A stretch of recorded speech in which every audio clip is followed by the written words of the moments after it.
सरसब्ज इस गुलजार के ये फूल है अतार के, सरसब्ज इस गुलजार के ये फूल है अतार के। मुर्दा दिलों को दे जिला हादी है तलबगार के, मुर्दा दिलों को दे जिला हादी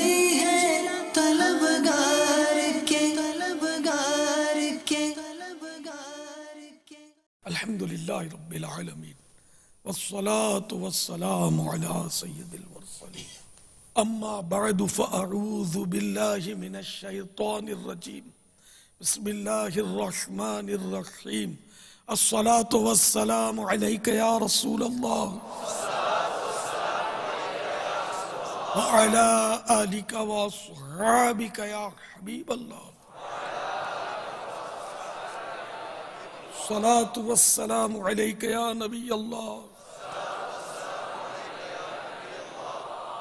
व अला आलिका व अस्हाबिका या नूर अल्लाह।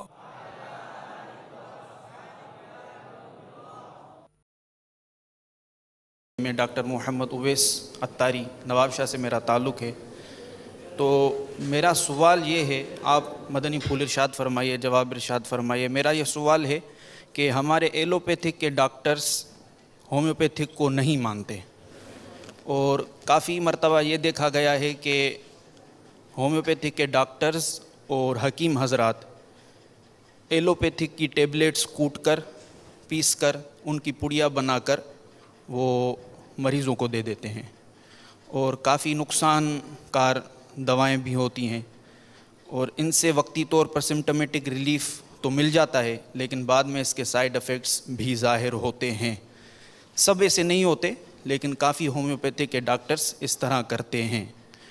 तो अगर एलोपैथिक के डॉक्टर्स यानी हम लोग उनकी बुराई करें, यानी आवाम में ऐसा कहें कि ये हकीम हजरात तो ऐसे करते हैं या होम्योपैथिक के डॉक्टर्स तो ऐसे करते हैं वैसे करते हैं, तो क्या हमारा इस तरह करना दुरुस्त है, जायज़ है या नहीं?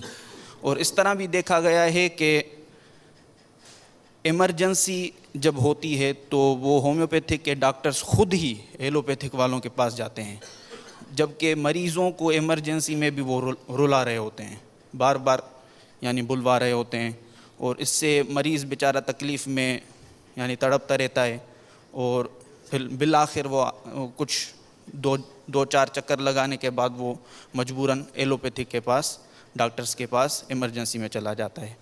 तो ये इरशाद फरमाइए कि हमें इसमें क्या करना चाहिए। जज़ाकल्लाहु खैरा। अस्सलामु अलैकुम। व अलैकुम अस्सलाम व रहमतुल्लाहि व बरकातहू। ये जो एलोपैथिक, ये अपने होम्योपैथिक वगैरह डॉक्टर जो हैं, इनको पता होता है कि हमारे पास इसका इलाज नहीं है, इसका इलाज एलोपैथिक के पास है, ये फिर भी हमारे पास नहीं बेचते। ये भी एक फरियाद है इनकी। जैसे ये होम्योपैथिक में ऑपरेशन उस तरह के नहीं है जिस तरह के ऑपरेशन एलोपैथिक सर्जरी जो है ये ज़्यादा तरक्की पर है, उसमें नहीं है। हिकमत में भी नहीं है, हिकमत में भी अमल जराहत है, लेकिन वो उस टाइप की नहीं है। खुद ये बेचारे इन अमराज में जब मुब्तला होते हैं तो एलोपैथिक की तरफ ही पलट कर आते हैं।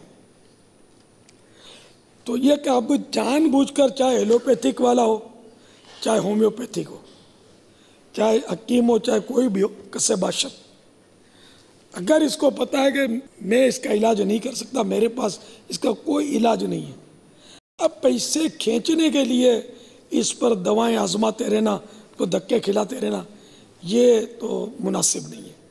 इसको चाहिए कि दूसरे डॉक्टर के पास इसको रेफ़र कर दे, या इतना कह दे कि भाई मेरे पास जो मतलब नुस्खे थे मैंने तुम पर आजमा लिए, अब मेरी समझ में नहीं आ रहा कि तुम्हारा इलाज कैसे हो, तो तुम किसी और डॉक्टर से रुजू करो। दियानतदारी का तकाजा यही है। तो उलमा के लिए भी यही है कि अगर किसी मसले में वो नहीं समझ पाते तो इनके लिए ये हुक्म है कि ये किसी बड़े आलिम की तरफ रुजू करें, अपनी मतलब मनमानी ना करें। फिर कह देंगे मुझे नहीं समझ आती। ख़ुद इमाम मालिक रज़ी अल्लाह तआला अन्हु के ताल्लुक़ से इमाम शाफ़ी फरमाते हैं कि जिन दिनों ये इनकी सोबत में होंगे कि 48 सवालात किए गए, इनमें से सिर्फ 16 सवालात के जवाबात इमाम मालिक रज़ी अल्लाह तआला अन्हु ने दिए और बाकियों में ये फरमाते रहे कि मुझे नहीं मालूम, ला अदरी। हालांकि कितने बड़े इमाम हैं, तो शरीयत के मामले में इतनी एहतियात करते थे। और हमारे ये सब कोई छोटा मोटा 2 मसले पढ़ लेता है तो समझता है कि यार मैं जवाब नहीं दूंगा तो मेरी बेइज्जती हो जाएगी, लोग क्या कहेंगे। अरे लोग कुछ भी कहें यार, लोगों ने जिसको अच्छा कहना है कल उसको बुरा कहना है, जिसको बुरा कहना है कल उसको अच्छा कहना है। लोगों की तो कोई मता है नहीं। अल्लाह ताला नाराज़ नहीं होना चाहिए, तो इसलिए मतलब सच बात करें और अपनी आजिज़ी करे। तो इसी तरह डॉक्टर को भी चाहिए कि वो आजिज़ी करे, ये ना समझे कि मेरा गाहक भाग जाएगा। गाहक भागेगा ना, रोज़ी तो नहीं भागेगी ना। जो रोज़ी रब ने दी नहीं वो तो मिल ही जाएगी यार, इस पर रोज़ी थोड़ी है इस गाहक पर। तो इसलिए सही बिल्कुल दियानतदारी के साथ इलाज करे, नहीं कर सकता माफ़ी। भले बोले कि डॉक्टर को नहीं आता, अल्लाह ताला इसके दिल में आपकी कद्र पैदा करेगा। अगर आप मुखलिस हो, यार ये डॉक्टर सच्चा है यार, ये खोटे धक्के नहीं खिलाता, खाली पैसे नहीं खींचता, सही इलाज कर, आपका एतमाद बाल हो जाएगा कि यार बेचारे ने मेरे को बोल दिया कि मेरे पास इलाज नहीं है, कैसा सही आदमी यार। इंशाअल्लाह आपकी कद्र लोगों के दिलों में पैदा होगी। अब करके तो देखें यार, बिल्कुल कि सच्ची बात। मैं जैसे कि 12 मसाइल में कहता हूँ जिनको मदनी मुज़ाकरों में तजर्बा, मुझे नहीं मालूम, मुझे नहीं मालूम, मुझे नहीं मालूम। मैंने कोई 100 से ज़्यादा मरतबा कहा होगा। मेरी गैदरिंग तो कम नहीं हुई, मेरी तो बढ़ती जा रही है अल्लाह की रहमत से। अब मैं खाली अंधेरे में तीर मारूं, ये जवाब वो जवाब, तो अब ज़ाहिर है मेरी उम्र आपके सामने, मेरी ज़िंदगी गुजर गई। मैं मौलवियों को घुमा दूं, बाज़ होगा हाँ ऐसे मनती के जवाब दे दूं, शायद कि मौलवी सोच में पड़े कि यार ये कहाँ से लाया यार, बात तो समझ में आती है। लेकिन मैं आम इंसान को घुमा भी दूं, मेरा रब तो जानता है ना कि मैं क्या कर रहा हूँ। ये तो अपनी एतराफ़ शिकस्त, अपनी कम मायगी का इकरार करना, इसी में आखिरत की भलाई है। तो डॉक्टर भी अपनी खोटी खोटी होशियारी ना करे, मौलवी भी अपनी खोटी होशियारी ना करे, जो भी है सब हक हक और हक बात करें। ज़ाहिर सब उलमा ऐसा करते भी नहीं है, मना कर दे। हमारे खुद अपने दावत इस्लामी उलमा को हमने 100 मरतबा देखा है, मना कर देते यार अभी ये समझ नहीं आती, मिल के मशवरा करेंगे तो फिर कुछ पता चले, बहुत सारे मसाइल में। आपने आपकी बात की तायद हमारे पाकिस्तान की जो डॉक्टर होम्योपैथ की जो मजलिस है उसके निगरान डॉक्टर अब्दुल क़य्यूम साहब एतराफ़ भी कर रहे हैं और ये ज़िक्र कर रहे हैं कि पित्ते की पथरी एक ऐसा मर्ज़ है कि जिसके हवाले से मेडिकल साइंस ये कहती है कि इसका ऑपरेशन ही होगा, अल्टीमेटली उसका ऑपरेशन ही होता है। कहते हैं कि मेरे पास पित्ते की पथरी के मरीज़ आए तो मैंने उन्हें MBBS डॉक्टर्स के पास भेजा, तो उससे मेरी इतनी एडवर्टाइजमेंट हुई कि उन्होंने कहा कि ये इस्लामी भाई बड़ा ईमानदार है, ये सही मशवरा देगा तो मरीज़ ज़्यादा हो गए। इनका बयान है आपके सामने। वो तो सच्ची बात, सांच को आँच नहीं है, सच में बरकत ही बरकत है। बाजार इम्तिहान भी होगा कि पूरी फैमिली आपके हाथ से निकल गई, तो अल्लाह ताला 11वीं शरीफ की बरकत से 11 फैमिलियों को आपकी तरफ भेज देगा। और बात हमारे जो डॉक्टर साहब ने अर्ज़ की थी वो ये थी कि बाज़ हुक्मा, या उन्होंने होम्योपैथ का भी जिक्र किया। होम्योपैथ के मुझे इतने तजुर्बात नहीं है, हुक्मा के हैं। तो उन्होंने जो जिक्र किया वो ये था कि बाज़ ऐसी मेडिसिन जो मेडिकल साइंस में जो पढ़ाई जाती हैं, जो स्टीरॉयड कहलाती हैं, एक लाइफ सेविंग ड्रग्स भी होती हैं और सपोर्टिव रोल प्ले करती हैं किसी भी मरीज़ को दुरुस्त करने में, और वो कभी कभार डॉक्टर इस्तेमाल कराते हैं और ये बताते हैं कि अगर इनको मुस्तकिल इस्तेमाल कराया जाए तो उससे नुकसान होता है। तो बताते हैं कि वो मेडिसिन्स बाज़ हुक्मा वो पीस कर दे देते हैं कि एक पुड़िया से आपका दर्द सही हो गया, एक पुड़िया से मरीज़ उठकर खड़ा हो गया। तो इस किस्म की मेडिसिन्स के बारे में पूछ रहे थे कि वो क्या डॉक्टर की इजाज़त के बग़ैर इस्तेमाल करा सकते हैं? हरगिज़ नहीं। ये है, ये डॉक्टर साहबान भी पीछे नहीं है इसमें, ये हजरात भी इसको इस्तेमाल करते हैं। अब ये देखो, दयानत डॉक्टर तो अब इस वक्त तो वो चिराग मेरे पास नहीं है जो ढूंढूं। दावत इस्लामी में मिल सकते हैं अल्हम्दुलिल्लाह, लेकिन जनरली तौर पर डॉक्टरों की भारी अक्सरियत इस वक्त मतलब पेट भरो तहरीक की मेंबर है, समझे। मरीज़ कल मरता हो आज मर जाए, इसका मरज़ कल बढ़ता हो तो आज बढ़ जाए, अपना कार बंगला सलामत रहना चाहिए, इससे आपको इख्तलाफ नहीं होना चाहिए, समझे। तो इस तरह मतलब ये लोग भी यही करते हैं। वाकई ऐसे ऐसे मौलिक अमराज होते हैं ना, बाज़ औक़ात वो मरीज़ जो है ना वो बिल्कुल मैदान में आ जाता है, जिसको उर्दू का एक लफ्ज़ है कि जैसे जो मरीज़ मर रहा है वो थोड़ा तंदुरुस्त हो जाए, खड़ा हो जाए तो लोग बहुत खुश हो जाते हैं। इसको बोलते हैं संभाला लेना, संभाला लेना। तो ये संभाला ले लेता है मरीज़, अचानक जाते जाते रुक जाता है, खड़ा हो जाता है, तो लोग समझते रहे ठीक हो गया, फिर एकदम से पटखनी खाता है, फिर कंधे पे ले जाकर छोड़ा उसको। तो ये डॉक्टर भी करते हैं और शायद कोई भी शोबा इस तरह की अद्विया से ना बचा हुआ हो, और ये होती वाकई नुकसानदेह होती है। हकीम का थोड़ा नाम हो जाता है यार इस हकीम की दवा बहुत अच्छी है, वो ठीक हो गया, ये ठीक हो गया, लेकिन इनको ये करना नहीं चाहिए, डॉक्टरों को भी नहीं करना चाहिए। इल्ला वो डॉक्टर जो वाकई दियानतदारी से समझता है कि इसको इतना डोज दिया जाए तो ये इसको नुकसान नहीं करेगी बल्कि फ़ायदा करेगी, वही डॉक्टर इसको इस्तेमाल करे। वरना क्या वही दवा के जो थोड़ी देने से नुकसान नहीं कर रही वो ये ज़्यादा देंगे ताकि मरीज़ जल्दी संभल जाए। यानी थोड़ी थोड़ी देंगे तो ये 1 महीने में उठेगा, जल्दी देंगे तो आज ही उठ जाएगा, वाह हो जाएगी डॉक्टर की, उन्हें आज ही खड़ा करना है, इसको 2 दिन में खड़ा करना है। तो ये भी चालाकियाँ ना करे डॉक्टर कि इसकी ये चालाकियाँ यहाँ चल जाएंगी, आखिरत में भारी पड़ जाएंगी। तो इसलिए बिल्कुल दियानतदारी के साथ आप लोग काम कीजिए और अल्लाह और उसके प्यारे हबीब सल्लल्लाहु तआला अलैहि वसल्लम के अहकामात को पेश नज़र रखिए। और मैंने जो गरीबों और सैयदों के ताल्लुक़ से अर्ज़ किया था उसको भी पेश नज़र रखिए। 100% आपकी इसमें बेहतरी है अल्हम्दुलिल्लाह।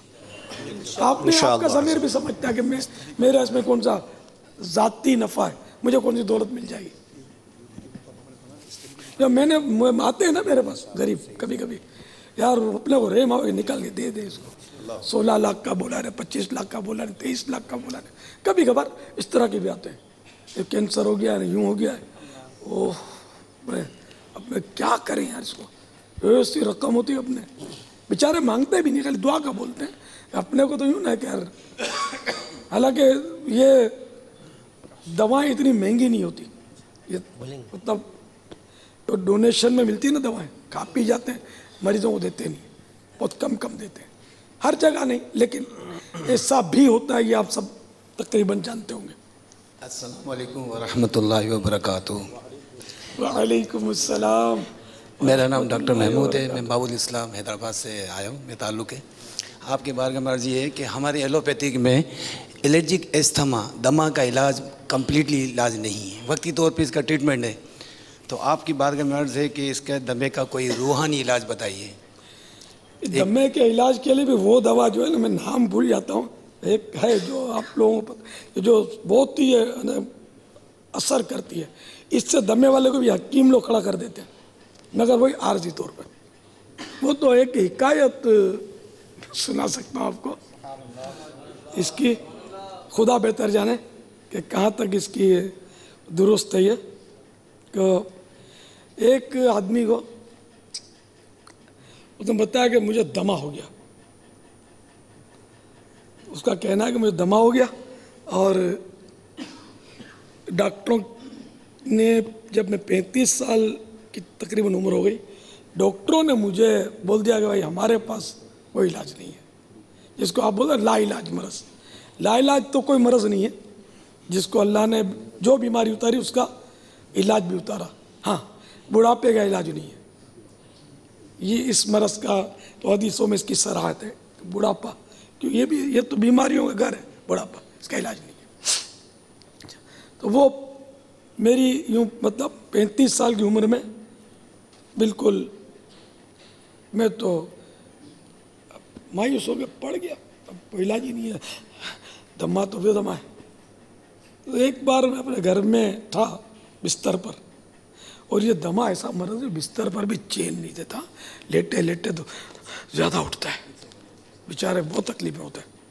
तो खैर तो कोई मतलब किसी बुज़ुर्ग की कोई तकरीर की किसी ने टेप लगाई होगी या अगर कोई आवाज़ कानों में मेरे आई कि माँ के कदमों तले जन्नत है, माँ की कदर करो, वो कोई मुकर्रिर ये कह रहा था, तो ये मेरे दिल में ये बात नक्श हो गई कि माँ के कदमों तले जन्नत है, माँ की कदर करो। खैर दिन निकला, मेरी माँ उन दिनों मेरे भाई के घर रहती थी, तो मैंने तो अपनी अम्मी को दरख्वास्त भेजी, अम्मी मेरे घर पे आओ और कुछ मेरे घर में चलो फिरो कि तुम मेरी माँ और माँ के कदम तले जन्नत है, तो तुम्हारी बरकत मुझे मिले। तो माँ तशरीफ ले आई, घर में इधर उधर घूमी थोड़ा कमरे में, फिर मैंने उसको चारपाई पर बिठाया और मैं माँ के कदमों में बैठ गया। मैंने बर्तन लिया और अपनी माँ के दोनों पांव धोए और धो के ये पानी में तो चढ़ा गया, मैं पी गया। तो उसने बयान किया कि खुदा की कसम उसी वक्त मेरा दमा ख़त्म हो गया। मैं हैरान, मेरा दमा कहाँ गया, मेरा दमा ख़त्म हो गया। और आज मेरी उम्र, ये जब बयान कर रहा है ये शख्स 75 साल है, वो दिन आज का दिन दमा पलट कर नहीं आया। ये है रूहानी इलाज। क्या बात है, सुभान अल्लाह। सारी डॉक्टरी एक तरफ, माँ के कदमों का दोवन एक तरफ, नीयत साफ मंजिल आसान। और उसको चोट लग गई ना, मेरी माँ के होते हुए क्या कम। अल्लाह ताला हमें भी माँ बाप की कदर नसीब करे। एक और अर्ज करनी थी आपकी बारगाह में कि किसी मरीज़ को मर्ज़ बताते हैं तो वो खौफज़दा हो जाता है, तो अगर इसको ना बताया जाए तो ये कैसा है? अब इसमें देखो, जैसा मर्ज़ ना बताने वाले की जैसी नीयत, अगर बताने से वाकई यही है कि ये मर्ज़ बढ़ जाएगा इसका, और डॉक्टर दयानतदारी से ये समझता है, तो कोई ऐसा तौरिया कर ले, पहलूदार बात, झूठ नहीं बोले कि नहीं वो जो है ना, तुम कैंसर तो है ही नहीं, तुमको तुम्हारी रिपोर्ट बिल्कुल क्लियर है, अल्हम्दुलिल्लाह, मुबारक हो। अब वो मरीज़ वक्ती तौर पर तो फूल की तरह खिल उठेगा, मुस्कुराएगा, लेकिन डॉक्टर को पता है तो इसको कैंसर। तो ये तो डॉक्टर का खुला झूठ हुआ कि इसको पता है कि इसको है ही कैंसर, लेकिन इसको सिर्फ वो आटी मारने के लिए अगर बोला, या किसी ने भी बोला घर वालों ने कि तुम्हारी रिपोर्ट क्लियर आए, और रिपोर्ट क्लियर नहीं है, इसको पता है। आजकल हो तो इस तरह का रहा है वैसे, लेकिन अब डॉक्टर खैर कैंसर तो बता देते हैं ताकि मरीज़ इलाज में ताउन करे, पहले नहीं बताते थे। और फिर कब मुकर जाए डॉक्टर, कोई भरोसा नहीं है इनका, समझे, और फिर झूठ बोलना शुरू कर देंगे तुमको नहीं है। तो इसको मतलब पहलूदार बात यह कि अब जैसे कि अब कैंसर भी है, उसको बुखार भी है, तो इसको कह दिया जाए कि तुमको बुखार है, इस तरह कैंसर नहीं है इनकार ना करें, तुमको बुखार है। या जैसे कि सपोज करें कि ब्लड कैंसर है, तो इसको ये कह दिया जाए कि तुम्हारे खून में बीमारी है, खून में खराबी है, खून में बीमारी है, इस तरह का। तो ये तो खैर वो तोरिया भी नहीं हुआ, तो सॉलिड सही बात है कि ब्लड कैंसर तो खून में बीमारी ही तो है, खराबी बीमारी है। तो इस तरह का इसको मतलब इजी लेकर तरकीब बनाए। मगर ये कि बता देने में एक फ़ायदा ये कि मरीज़ रुजू इल्लाह करेगा, खुशफहमी में रखेंगे तो वो बगैर तौबा के कहीं ना चला जाए। इसमें देख लिया जाए।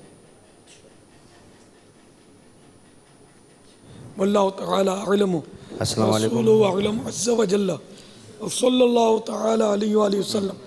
सल्लु अलल हबीब। अस्सलाम वालेकुम रहमतुल्लाहि व बरकातहू। व अलैकुम अस्सलाम व बाबा रहमतुल्लाहि व बरकातहू। वह मेरी एक सवाल था कि अस्पताल में या प्राइवेट क्लिनिक में डॉक्टर साहबान जो है वो नमाज के टाइम पर जमात से नमाज़ पढ़ने के लिए चले जाते हैं, तो क्लिनिक पर या अस्पताल में एक बड़ी एक रश होती है और बड़ी तकलीफ़दा जो मरीज़ तो होते ही हैं, लेकिन उनकी हालत देखकर उनके साथ जो अटेंडेंट्स आते हैं उनकी बड़ी तकलीफ़दा हालत होती है। तो डॉक्टर जो नमाज के लिए जमात के लिए चला जाता है तो उसके बारे में कुछ फरमाइएगा।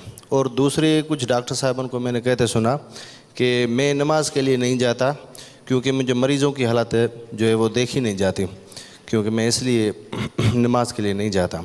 एक तो ये, और दूसरा मेरा सवाल था कि ऑपरेशन थिएटर में जो औरत जो पेशेंट्स होती हैं तो उनके लिए वो ऑपरेशन थिएटर में मर्द हजरात बहुत ज़्यादा होते हैं और काफ़ी जगह पर तो औरतें होती ही नहीं हैं, और काफ़ी जगह पे ऐसा भी देखा गया है कि औरतों को दिखाने के लिए औरत पेशेंट को दिखाने के लिए एक मासी उनके साथ आती है, फिर जैसे पेशेंट अंदर आता है उन अटेंडेंट्स को दिखाने के लिए फिर वो मासी जो बाहर निकल जाती है, फिर सिर्फ मर्द हजरात ही अंदर होते हैं, और उसके लिए ये कुछ बताइएगा। और तीसरा मेरा अर्ज़ है कि गवर्नमेंट हॉस्पिटल में ख़ास करके ये जूनियर डॉक्टर्स जो होते हैं उनको ओपीडीज़ में बैठा देते हैं, ख़ास करके वो जो जिनको तकरीबन कुछ भी जानकारी नहीं होती, वो सीनियर डॉक्टर प्राइवेट ओपीडीज़ चला रहे होते हैं, लेकिन जो सरकारी ओपीडी होती है उसमें आने के लिए तैयार नहीं होते।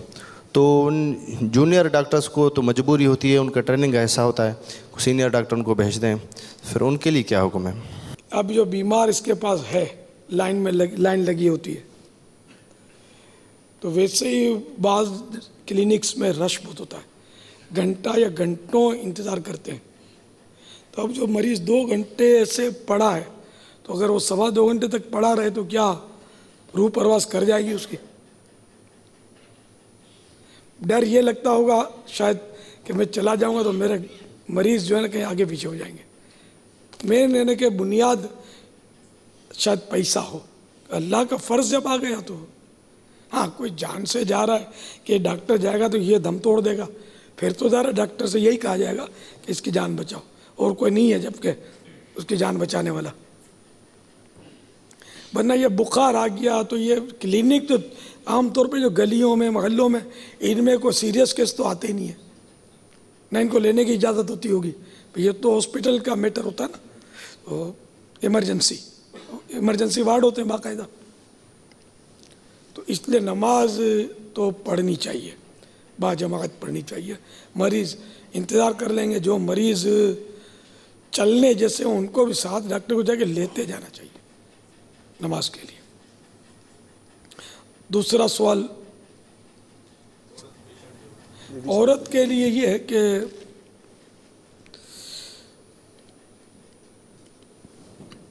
औरत को चाहिए कि जब तक इलाज करने वाली औरत मौजूद है, अवेलेबल है, मिल सकती है, तब तक मर्द को अपना बदन दिखाना, यानी कि हाथ पकड़ाना या इस तरह का, तो इलाज नहीं करवा सकती। और अगर औरत है लेकिन इसका मर्ज़ जो वो इस औरत के पास इलाज नहीं है, इस सूरत में भी वो मर्द से इलाज करवा सकती है। रहा ऑपरेशन, तो ये तो है कि ज़्यादातर सर्जरी मर्द डॉक्टर ही करते हैं। अब वाकई ऐसी मजबूरी है कि उस मर्ज़ के लिए सर्जरी लाजिम है और इलाज ये है इसका, और कोई इलाज नहीं है, और औरत भी नहीं मिल रही, तो अब वो मर्द से सर्जरी करवा सकती है। जूनियर डॉक्टर अपनी जगह सीनियर अपनी जगह जूनियर को भेज देता है, यानी कि तो ये तो वैसे ही अपनी जगह भेजने की क्या कानूनी इजाज़त है कि सीनियर को भी भेज सकता है या नहीं? अगर जब कानूनी ही नहीं है तब तो सीनियर को भी नहीं भेज सकता, ड्यूटी तो इसी को देनी है कि ये ख़यानत कर रहा है। चाहे जाए कि जूनियर को भेजकर मज़ीद लोगों की जानों से खेल रहा है, तो ये तो बिल्कुल इसकी तो शरन इजाज़त मिलेगी नहीं। गवर्नमेंट जॉब में हमारे यहाँ थोड़ा वो पूछने वाला कम होता है, तो ये होता है बाहर मुल्कों में जहाँ कानून पर अमल है, वहाँ थोड़ी ये अंधी चलती है।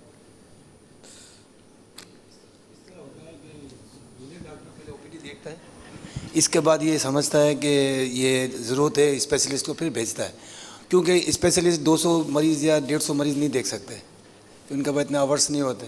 तो जूनियर डॉक्टर पहले देखता है, अगर वो वहीं निपटा देता है या दवा दे देता है तो ठीक है, नहीं तो फिर सीनियर को रिफ़र करता है। ये आपने एक दूसरी सूरत बयान की, इन्होंने ये कहा कि जैसे कि सीनियर डॉक्टर खुद मतलब अपनी तरकीब कर ले और अपनी जगह जूनियर को भेज दे, ये बेमानी मतलब ख़यानत। और गवर्नमेंट जॉब इसके नाम पर है, तनख्वाह ये वसूल करेगा, जूनियर को थोड़ी दे देगा, यही होगा। तो ये तो बिल्कुल गुनाह का काम है ना, धोखा दे रहा नहीं। सरसब्ज इस गुलजार के ये फूल है अतार के, सरसब्ज